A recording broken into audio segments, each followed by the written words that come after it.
Tough start, man, huh? Tough start. Oh, Ooh. First of all, let me just do a quick victory lap.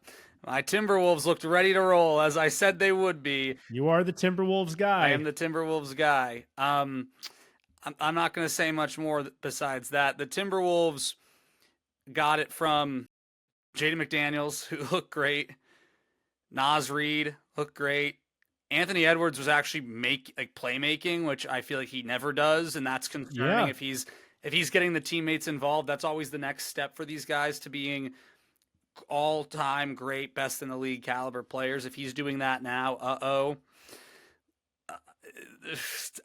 Luka did what he had to do offensively. I'm gonna say offensively, but it was not the start you want for the old purple and gold there, buddy. And I'll turn it over to you. Lakers get throttled in game one to Minnesota.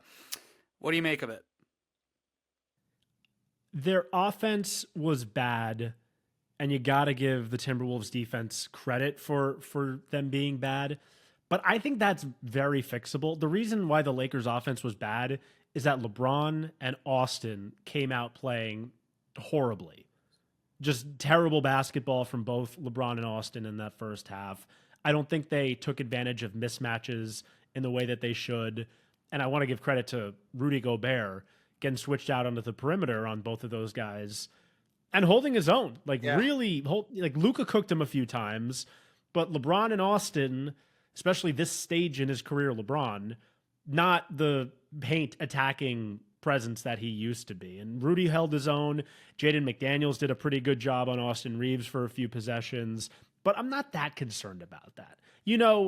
Remember in the 2020 bubble run, the Lakers like kept losing these game ones, and they've lost a couple more in the LeBron James era. So losing game one is not necessarily a sign of real calamity for a Lakers LeBron team. They've done that before. And I'm fully confident that he will show up offensively to start game two. The defense actually does concern me, and what Minnesota was doing offensively, how they were not they were switching everything as they always do because they play a small ball lineup, can't really drop. And Anthony Edwards, they blitzed him a few times. They were making him give up the ball, and he was making the correct reads. And a guy that we've long lambasted as a playoff dropper, Julius Randle was passing the ball pretty well too. I got to give him some credit. Julius Randle really showed me some stuff. 5 assists for him. He had a couple of passes where he was looking for the guy. He had the guy. He was making the right read, but the ball just flew, 8 feet over the guy's head. So they were doing a really good job of reading this Lakers defense. And the Lakers were over helping so much. They were terrified of the drives to the rim. So they were really packing the paint. And this was just leading to so many open threes for Naz Reid and Jaden McDaniels and Dante DiVincenzo. These guys were wide open. This is a truly astounding stat here from NBA.com. So they can grade where the defender is on the court, and they can categorize it as very tightly contested, kind of open, and wide open. So the Wolves, this is truly insane. The Timberwolves, every single 3-point shot that they took was categorized as either open or wide open, which is 4 to 6 feet of separation from the nearest defender and then 6+ feet of separation from the nearest defender. Every single 3-point shot that the Wolves took on Saturday night was categorized as wide open or open. Not a single tight contest, not a single very tight contest. Every single Wolves 3-pointer was open. Every single one. So it's not a shock that they go 18 of 27 on their catch and shoot threes. They're shooting damn near 70% on catch and shoot threes because they're wide open, because Rui Hachimura is digging in to stop Anthony Edwards, leaving Naz Reid wide fucking open in the corner. And Naz Reid, Jaden McDaniels has proven it. Guys that you cannot leave wide open. They're going to knock down those threes with regularity. And they did. I thought the Timberwolves, to me, finally looked like the team we expected to see this year. Yes. They finally looked that way. And I think they've looked that way in stretches in the second half. They appeared very focused. They appeared like they belonged, and they appeared like they knew each other. And we said this going in with the Lakers, new looking team, obviously, the Luka trade. What was that going to mean for them? I know it's one game, but for me, the Lakers are going to figure it out. But if Minnesota has unlocked something like it looked like they did in game one, because I thought they just played well too. Like the Lakers, Yeah. the defense wasn't great, but Minnesota made the Lakers uncomfortable. If Minnesota's unlocked something, look out. Look out. I picked the Lakers in this as well. I know you did as well. Unlike that Houston Golden, I'm not going to change the pick. I'm not writing it off. I think the Lakers will respond. I think Luka's going to respond. But Minnesota looks damn good. And I still have belief that whoever wins this series is going to win the West. I still believe that. And I said that last week. Well, they're on the other bracket, the other side from Oklahoma City, which is huge. Yeah. And I said that last week. I'm going to say it again. I think either one of these teams pretty much dismantles either Houston or Golden State. I still believe that. I feel good about Minnesota.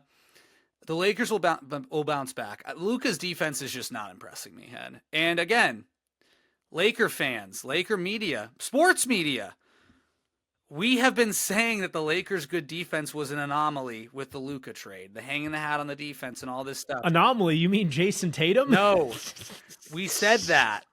And this kind of showed that, you know? This kind of showed that. And a game like this, you know, I don't want to, the Luka trade is going to prove to be so fortuitous for years and years to come for Laker fans. But in this matchup, you kind of want an Anthony Davis to clean things up, especially if there's kicking around and moving around. You kind of want that guy, you know, manning the backfield there, and they don't have that player. So I expect the Lakers to bounce back, Hen, but it was an alarming loss. It was and JJ Redick's a little bit too honest as a coach. So after the game, JJ Redick said that they were, I think he used the word surprised by Minnesota's physicality. That's not a good quote to give out if you're a coach, because that, to me, what were you doing getting the team ready? What were you doing last week? Surprised by it? That's not good. Well, this has been pointed out. That's an interesting quote that he said, surprised by the physicality. The Lakers did not commit a foul until 4 minutes to go in the second quarter. That sounds good. That's a bad stat. That means you're not playing physically. That means you're letting guys go and you're letting shooters get wide open. That's a bad stat. Very bad. If you hear that, you're like, wait, 0 fouls in the first 18 or whatever minutes? And that's fantastic. But no, that's bad. You don't want that. And you don't want too many fouls, but you want a couple. If you're Minnesota, you're like, we out-physicaled you, and you don't think we're physical, and you're saying you're surprised by that?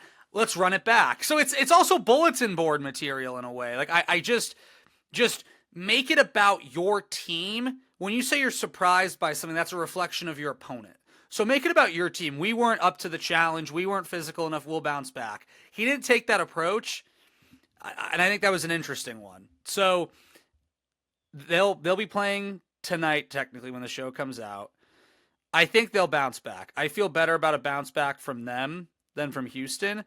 But listen, I'll also say this, the big Laker media machine feels like it's sweeping this one under the rug. So let's see if they can bounce back, because if they drop two, I actually that's a disagree calamity. with that. That's a calamity. I disagree with them sweeping this under the rug. I think most people fully understand that this was a butt kicking. Like, they thoroughly outplayed them. It was close for the first 18, 17 minutes. And then the Wolves went on a run where the Lakers, LeBron tried to isolate a few times on Naz Reid and Gobert. Both ended in blocked shots. And they had a couple turnovers. There was a Luka bad pass. There was a Rui bad pass. And Minnesota just darted out in transition. Got a couple of ant layups at the rim. Got a couple of wide open three-pointers in transition. The score, with about 8 minutes left, was 35-33. So that represents a close game. And then with 2 minutes left, so over that 6 minute span, it's 56-43. So that run there with some lazy Laker transition defense, which has basically been a problem for the Lakers. Yeah. The entire LeBron era, Correct. they've really struggled with transition defense. That's the thing Anthony Davis was actually really bad at. He would he would fall a lot, and that leads to a lot of 5-on-4 situations. He was a faller. And the next thing you know, he still is a faller, a lot of people would say. But can I amend this real LeBron quick? missing. Can I say this? Yes. Because I think I'm being unfair. Rather, the reason I'm saying I'm not hearing enough about this Lakers performance is because I think so many of these games have been duds that I thought there'd be an opening for the Tim Leglers to get in more Laker takes. And I feel like we haven't seen that because it's opening round of the playoffs, first couple games, they're giving those games their due. So I guess in a roundabout way, I'm saying this is a perfect time for the Lakers to throw up a stinker. If they do this in game 3, well, now people are going to be, circling the wagons, if you will. I'm already doing it, but I hate the Lakers. Yeah, if they lose game 2 in a uninspired fashion, then you got to slam the panic button, and that is worst case scenario. I'm not super duper concerned. As I said, I think LeBron is going to bring the requisite intensity. I think Austin Reeves is going to play a lot better, and I think the role players are going to feel a little bit less nervous. Luka Doncic only had 1 assist, and that feels like partially a Timberwolf defense stat, which it is. They did a good job forcing him to be a scorer, but it's also partially there were a lot of open shots that Rui Hachimura pump faked on and dribbled and says, "Oh no, pass the ball away."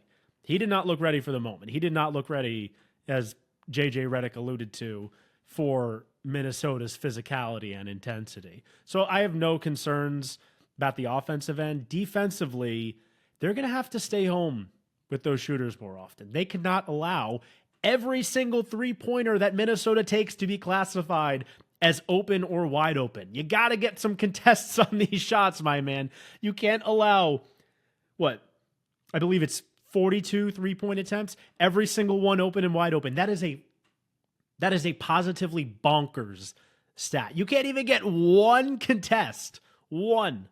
That's truly insane. I think LeBron's going to improve. I think Austin's going to improve. But Minnesota's a bitch to play, man. Julius Randle's physicality really hampered LeBron. I don't think he dealt with it all that well. Austin Reeves, just dealing with physicality can be tough for him because he's not particularly strong. Luka's going to score fine. Luka can deal with physicality. That's not a problem for him. But yeah, the defense does slightly concern me.